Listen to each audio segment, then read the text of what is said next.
I travel around quite a bit, and I find that most people don't even know what an illusion is.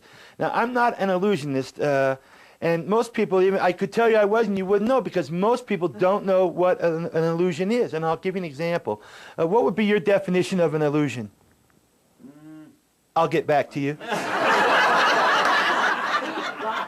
What would be your definition of an illusion? Something that happens but didn't happen. Like a good relationship. You're not too far off. What would be your definition of an illusion? Something that appears a certain way but isn't really that way. Very close, closer than the two gentlemen. But women know more about reality than we do. To me, an illusion is only something that appears to be happening. For in your mind and physically, you know it's impossible and it cannot be done. Much like when David Copperfield made the Statue of Liberty disappear. Although on that night he was wearing long sleeves and a trench coat. I'm not saying where the statue went, but this looked awfully suspicious to me.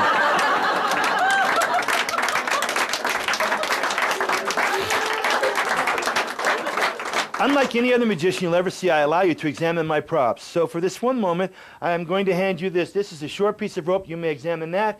This is probably the medium piece of rope. You may examine that, and this is a long piece of rope.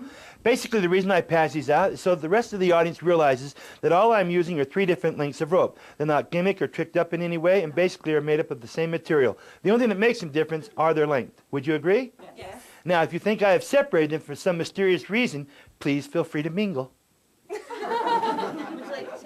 Leave it to a woman. She's not very trusting soul. All right. So this is a short piece of rope, this is a medium piece of rope, and this is a long piece of rope. And the way this trick originated is when I was in high school. We had a professor come over once a week from the college. This man was always baffling me with his mathematical problems. Whenever I got the chance, I would try to fool him. I said, "Professor, did you know the 3 pieces of rope were all the same length?" He said, "Michael, did you know you were flunking this class?" I hated that guy. I said, "Professor, watch closely. When you bring the short piece of rope to the top like this, when you bring the medium piece of rope to the top like this, and when you bring the long piece of rope to the top like this, you could agree, from my thumb up, they might be the same length." Dead silence then, dead silence now.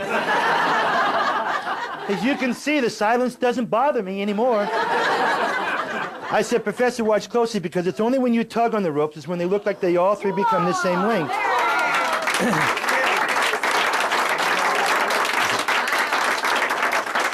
And that's when I showed him that I had 1 piece of rope, and that I had 2 pieces of rope, and that I had a 3rd piece of rope, all the same length. He then turned to me after the near-deafening applause.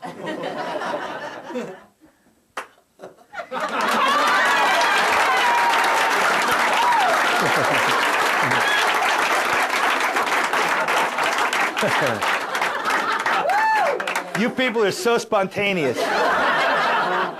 He said, "Michael, that's physically impossible. How did you do that?" And I said, "Professor, to tell you the truth, every time I've ever done this trick, I've always started off with this, the short piece of rope first, the medium piece of rope second, and I save the long piece in case I screw up and I have to start over again."